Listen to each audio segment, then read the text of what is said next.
The choiceless choice. 선택할 수 없는 선택. 프레젠스 속에서 나는 내가 한 번도 무언가를 선택한 적이 없으며 단지 사라져 왔을 뿐이라는 것을 본다. 그래서 나는 한 번도 바다를 멈추게 하거나 태양을 움직이게 하거나 나의 타고난 권리에서 한 걸음 더 가까이 혹은 한 걸음 더 멀리 간 적이 없다. 나의 신성한 무력함을 받아들일 때 나는 나에게 속한다고 부를 수 있는 과거나 미래가 결코 없다는 자유를 누린다.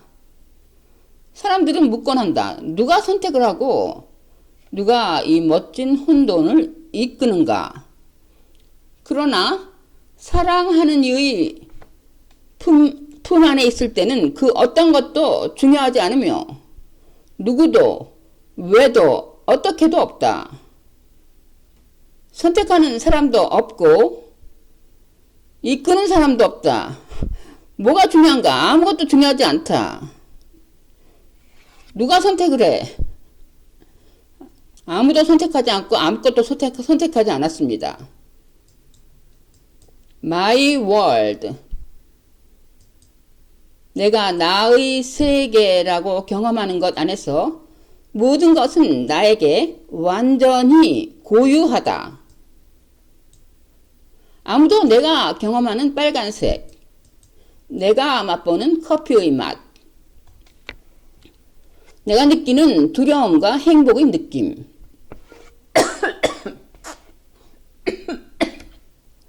걷기, 꿈꾸기, 깨어남 등의 경험 등을 알기란 어느 누구도 알기란 불가능하다. 시간 속에서 나의 경험들은 대체로 나의 믿음을 형성하고 내가 믿는 것들은 다시 내가 경험하게 된다. 이 두 동반자, 즉 믿음과 경험의 상호작용이 순간순간 날마다 내 삶의 스토리에 영향을 주는 것처럼 보인다. 이 존재의 수준에서 나는 마치 영화, 나의 스토리라는 영화의 제작자, 그리고 감독인 것처럼 보인다. 내가 내 삶을 가능한 한 열린 마음으로 돌아보면 나는 나의 특정한 믿음 체계가 방송해온 이미지들에 완벽하게 적합한 사람들, 사건들, 패턴들을 내가 끌어들여 왔다는 것을 본다.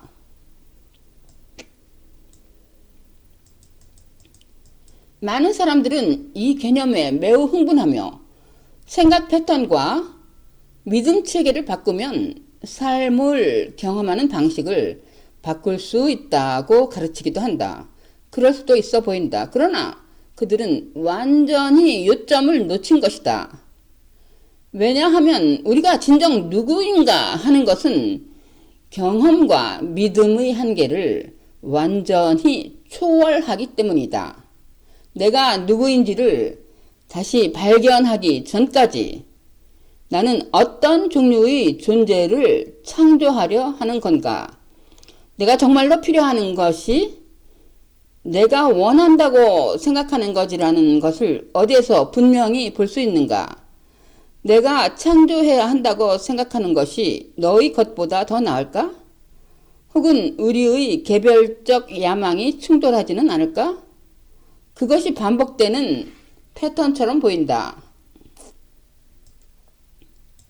이 개념을 추구하는 사람들이 아마도 깨닫지 못한 것은 우리가 원하는 것을 창조하려는 모든 바람과 욕망을 초월한 곳에 숨겨진 사실이 있다는 것이다. 훨씬 더 강력한 무조건적인 사랑이라는 것이 항상 숨어 있으며 그 원리가 항상 작동하고 있으며 완전히 내재해 있지만 항상 전부이지만 대부분의 경우 인식되지 않고 있다는 것. 그것이 살아있는 역설의 핵심이다. 항상 작동하고 있는 무조건적인 사랑. 이 절대 진리가 대부분의 경우 인식되지 못하고 있다는 것. 우리가 아는 모든 존재들은 시간이라는 한계 속에서 무조건적인 사랑이라는 절대 진리의 반영들일 뿐이며, 무조건적인 사랑이라는 이 절대 진리, 숨겨진 원리는 우리가 진정 무엇인지를 기억할 수 있도록 우리를 계속 초대하고 있어요. 그 사랑 안에는 옳고 그름, 좋고 나쁨 이런 것이 없어요.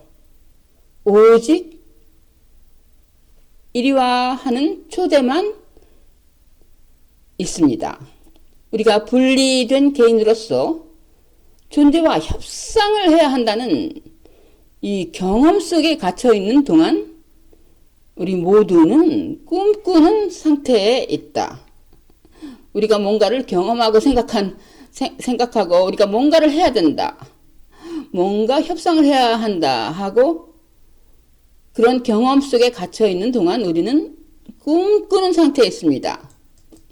그 꿈의 상태에서 우리가 하는 모든 것은 이른바 긍정적인 것으로 보이는 모든 것이 그 반대되는 부정적인 것에 의해 정확히 동일하게 균형이 잡히는 대립의 법칙에 의해 지배된다. 우리가 생각하는 모든 인생, 그거는 꿈의 상태이며 그것은 대립의 법칙에 의해서 지배됩니다.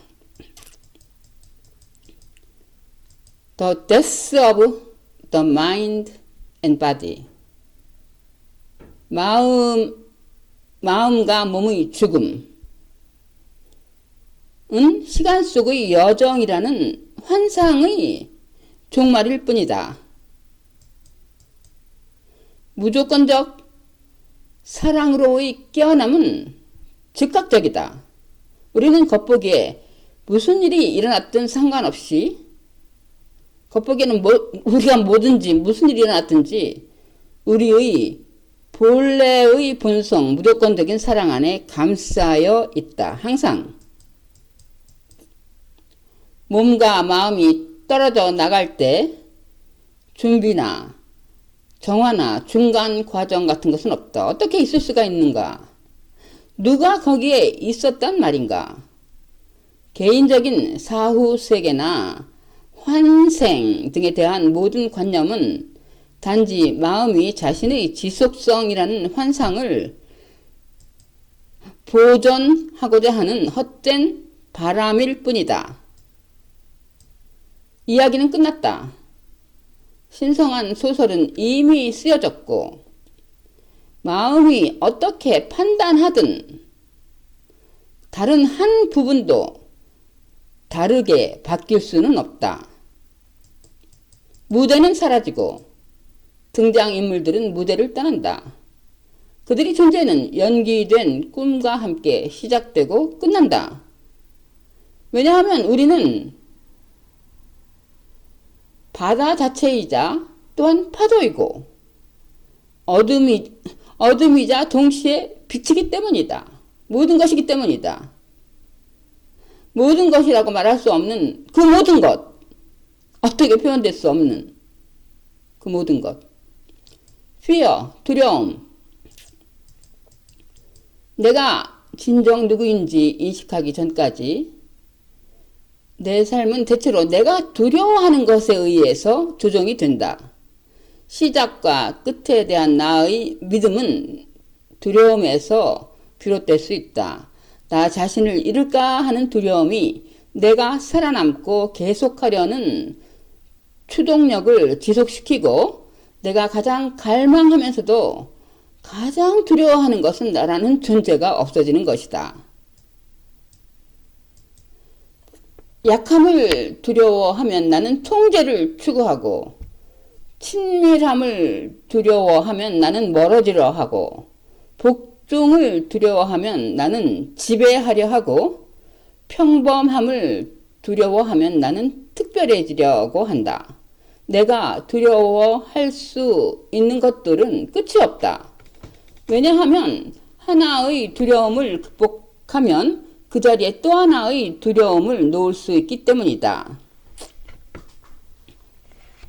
현존의 프레젠스의 알아차림이 있다면 두려움은 명확하게 그냥 추상으로 보인다.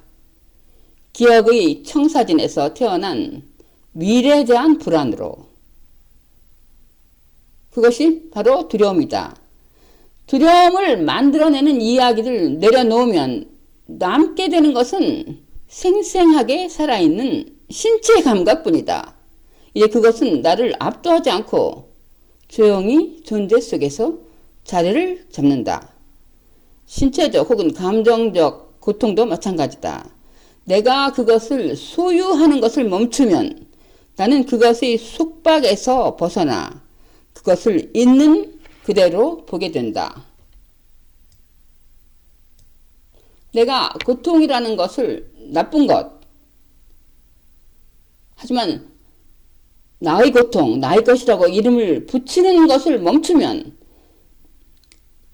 그것을 단지 특정한 형태의 에너지로 허용할 수 있게 되고 그것은 나를 존재에 깊숙이 데려갈 수 있는 고유한 맛을 갖기 시작한다. 고통의 본성은 그것이 나에게 또 다른 가능성에 대해 깊이 말해준다는 것이다. 쾌락을 갈망하고 고통을 피함으로써 나는 그 가능성의 뿌리를 둘로 잘라버린다. guilt, 죄의식. 나는 내가 누구인지에 대해 가르침을 받았거나 내가 스스로 구성한 믿음 체계로 판단할 때만 죄책감을 느낄 수 있다. 내가 스스로 만들어낸 믿음들은 다시 시간 속에서 나의 과거 경험에서만 발견될 수 있다. 이 개념들은 목표를 향한 여정, 정화를 향한 길이라는 관념과 연결되어 있다.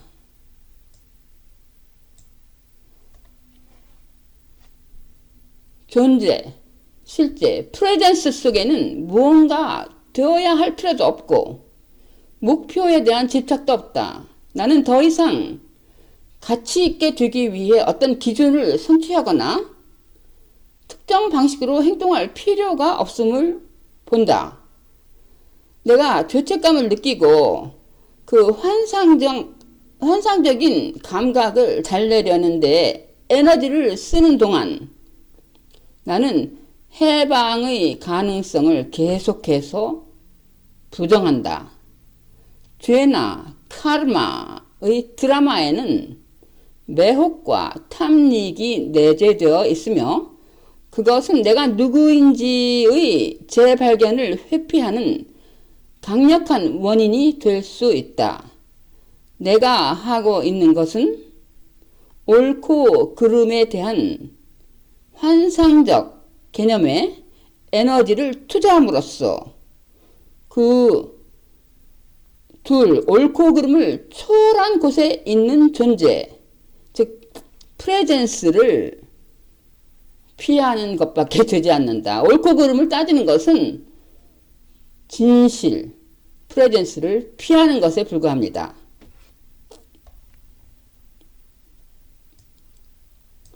옳고 그름, 어느 쪽이든 완전하다. 각 순간은 그 자체가 보상이다.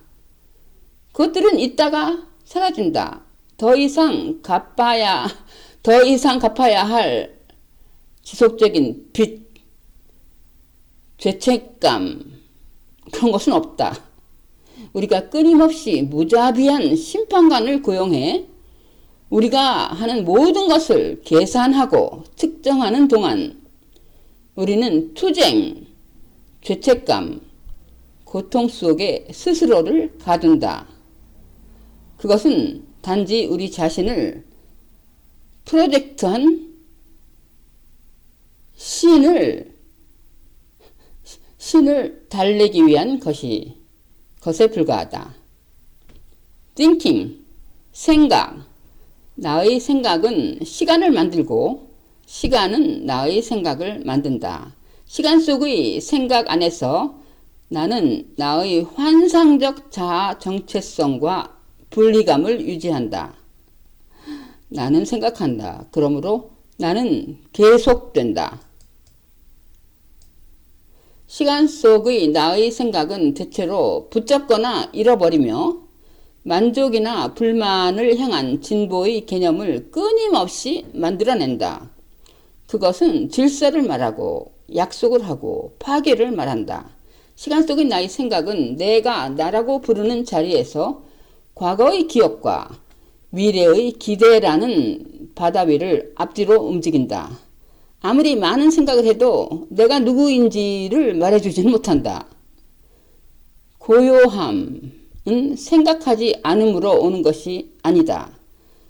고요함은 생각의 존재 여부를 완전히 초월한 곳에 있다. 생각이 있다 없다가 아니라 존재를 초월한, 생각의 존재를 완전히 초월한 곳에 있다. 나 자신을 고요하게 만들 수는 없다. 내가 어떻게 내 자신을 고요하게 만들어? 그러나 고요하지 않은 것처럼 보이는 것이 보일 때 그 보는 것은 고요에서 발현된다. 창조성은 고요함, 즉 생각이 없는 곳에서 나온다. relationships, 관계.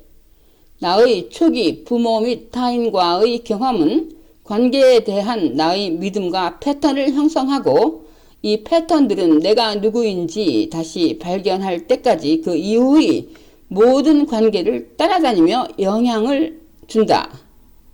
내가 어떤 게임을 하든 내가 관계 맺는 사람들은 대체로 그 게임의 동반자가 되어 그것을 강화하고 지지한다.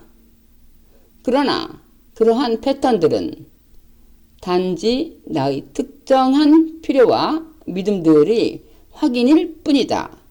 그것들은 완벽하게 적절하다. 단지 무조건적인 사랑의 숨겨진 원리가 또 다른 가능성을 보라고 초대하는 것일 뿐이다. 내가 시간과 분리의 세계에서 관계라고 경험하는 것은 나와 다른 사람 사이의 연결처럼 보인다. 그것은 감정, 관심, 열정, 웃음과 눈물, 생각과 성찰의 교환일 수 있다. 한 부분이 다른 부분과 소통하는 것이다. 나는 나로부터 분리되어 밖에 있는 것으로 투사한 것과 관계 맺고 있다. 완전한 의미에서의 합일은 거의 없다. 그것은 두 개의 투사, 두 개의 조건화, 두 개의 패턴, 혹은 서로의 자아를 쓰다듬어 주기로 한 합의 사이의 소통처럼 보인다. 내가 누군가를 처음 만날 때 내 컴퓨터는 때때로 그 사람을 어떤 상자 안에 넣어 가두어 둔다. 때로 나는 그 상자의 일부를 여기저기 확장하거나 더 크게 혹은 더 작게 만든다. 이렇게 함으로써 나는 안전하게 머물며 그 사람이 실제로 누구인지가 아니라 그 사람에 대한 나의 개념과 관계를 맺는 것일 뿐이다. 내가 되어야 한다고 생각하는 것을 되려고 애쓸 때 나는 다른 사람들과 비교 속에서 살거나 그들을 나의 심판자로 보게 된다. 그것은 일종의 미묘한 경쟁이다. 또한 나는 다른 사람을 나의 결핍감을 채워줄 수 있는 존재로 볼 수도 있다. 그들은 내가 투사하고 싶은 이미지를 인정해 줄 수도 있고 내가 가치 있다고 느끼는 감각을 강화해 줄 수도 있다. 그들은 그들의 존재로 나를 흥분시키고 위로할 수도 있다. 그들은 하나의 필요를 충족시킨다. 그러나 내가 누구인지를 발견하면 더 이상 관계라는 질문 자체가 사라진다. 기억이나 반복, 비교나 기대 같은 건 필요 없다. 한 부분이 다른 부분을 만날 공간도 없다. 둘 사이에 거리가 없으므로 관계를 맺을 필요도 없다. 우리 모든 에너지는 지속적인 새로움 속으로 합쳐지고 그저 있는 그대로의 축제, 셀레브레이션이 되는 것이다. 종종 침묵이 있다. 왜냐하면 한때 위협적으로 보였던 그 빈 공간을 채울 필요가 없기 때문이다. 이 침묵들은 끊임없이 춤추는 존재 속에서 그저 함께 있음으로 가득 차 있다.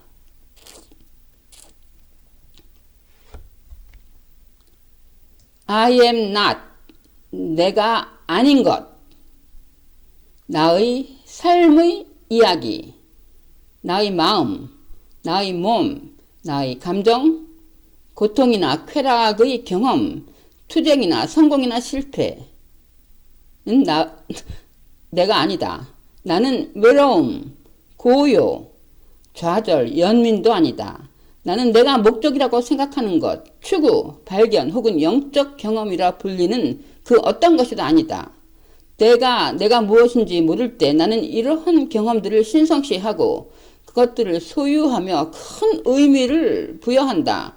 나는 그것들이 어떤 의미를 가지고 있으며 그 의미를 이해하면 답을 주고 공식을 제공할 것이라고 믿는다. 그러나 이러한 경험들은 의식이 자신을 인식받기 위해 자신을 감추고 드러내는 것일 뿐이다. 내가 무엇인지 진정으로 알게 되면 나는 내가 존재가 아니라 존재가 있도록 허용하는 존재성 그 자체, 프레젠스임을 발견한다. 존재는 그 존재성 안에서 꼽히거나 혹은 나의 분리감만을 반영한다. I am, 나인 것. 그럼 진정한 나는 무엇인가? 바로 지금 이 자리에 있는 그대로의 신성한 표현이다. 그게 나다. 너 역시 지금 이 자리에서 있는 그대로의 신성한 표현이다. 그것 또한 지금 이 자리에서 있는 그대로의 신성한 표현이다. 더해질 것도 빼야 할 것도 절대적으로 아무것도 없다. 어떤 것도 다른 것보다 더 신성하거나 더 유효하거나 그렇지 않다. 충족해야 할 조건도 없다. 무한한 것은 우리가 가치 있게 되기를 기다리며 어딘가에 있는 것이 아니다. 나는 영원히 어두운 밤을 경험할 필요도 없고 정화되거나 어떤 변화나 과정을 거칠 필요도 없다. 어떻게 환상의 세계에서만 존재하는 분리된 자아가 자신이 환상임을 드러내기 위해 무언가를 할 수가 있겠는가? 나는 진지할 필요도 정직하거나 부정직할 필요도 도덕적이거나 비도덕적일 필요도 세련되거나 거칠 필요도 없다. 겉보기에 일어난 것처럼 보이는 삶의 스토리는 각자의 껴남에 고유하고 정확하게 적절하다. 모든 것은 지금 있는 그대로 완벽하다. 더 나은 무언가의 잠재력 때문에 그런 것이 아니라 단지 모든 것이 신성한 표현, divine expression이기 때문이다. 해방되어야 할 누군가가 없다. 누군가가 없다는 그 발견을 향한 초대는 끊임없이 존재한다. 끊임없이 초청받고 있어요, 여러분. 변화의 순간을 기다릴 필요도 없고 영원한 행복이나 자아가 없는 상태, 고요한 마음 등을 찾을 필요도 없다. 은총이 내려오기를 기다릴 필요도 없다. 왜냐하면 너는 그 모든 것은 이미 항상 있는 충만한 은총이기 때문이다. 이 책은 이렇게 선언한다. 깨달음은 갑작스럽고 직접적이며 다 놓아버리고 허용할 준비가 된 누구에게나 항상 가능하다는 것을, 그것은 우리의 삶의 모든 부분에서 스스로를 드러내는 오픈 시크릿이다. 어떤 노력도, 정화의 길도, 과정도, 가르침도 우리에게 그것을 가져다 주기는 불가능하다. 왜냐하면 오픈 시크릿은 우리가 어떻게 살아야 하는지를 바꾸려는 노력에 관한 것이 전혀 아니고, 누가 살고 있는 거를, 누가 살고 있나를 발견하는 것이기 때문이다. 어떤 하나의 개념들의 집합도 깨달음을 표현할 수는 없다. 우리가 누구인지의 발견과 그 경이로움을 말로 나누려는 시도는 어떤 것과 같냐면, 자두 푸딩 레시피를 적어주고서 그 푸딩 레시피를 읽는 사람이 그 맛을 느끼기를 기대하는 것만큼이나 헛되고 어리석은 일이다. 언어적 소통은 이해의 표현일 뿐이며 나는 내가 가장 적합하다고 느끼는 것을 나누고 있을 뿐이다. 여기에 표현되는 것은 새로운 것이 아니다. 우리 모두는 그것에 대한 감각을 가지고 있고 그것은 다양한 방식과 다양한 배경에서 이미 쓰이고 말해져 왔다. 내가 이것을 나눈 사람들 중 일부는 그것을 상자에 넣고 레벨을 붙여버렸다. 많은 사람들이 그것을 스치듯 만나고 자신이 알고 뭔가 할 수 있다고 생각하는 곳으로 재빨리 돌아가 버렸다. 어떤 이들은 삶이 그렇게 단순할 일은 없어 라고 말했다. 그러나 단순하다는 것은 이 계시에서 나를 가장 놀라게 한 가장 멋진 특성 중 하나였다. 어떤 사람들은 깨달음은 시간이 걸린다고 믿거나 이런 접근을 고려하기 전에 여러 과정을 경험하거나 특정한 믿음을 가져야 한다고 믿는다. 또 어떤 사람들은 노력, 희생, 규율을 통해서만 자유가 실현될 수 있다고 강하게 주장한다. 그리고 어떤 사람들은 이것을 듣고 자신만이 고유한 방식으로 도약한다. 그러나 이 통찰이 어디에서 언제 전달되든 그것은 결과 얻기, 믿음, 길, 과정 그런 것과는 아무런 관련이 없다. 그것은 가르칠 수 없지만 끊임없이 나누어진다. 왜냐하면 그것은 우리의 타고난 유산이기 때문이다. 누구도 그것을 주장할 수는 없다. 그것은 논쟁되거나 증명되거나 꾸며질 필요가 없다. 그것은 그저 있는 그대로 서 있으며 인식되지 않고 거부되거나 혹은 인식되고 사라질 뿐이다. 토니 팔슨스 1995년. 네, 지금까지 들어주신 여러분께 감사드립니다. 이것으로 오픈 시크릿 낭독을 마치겠습니다. 감사합니다.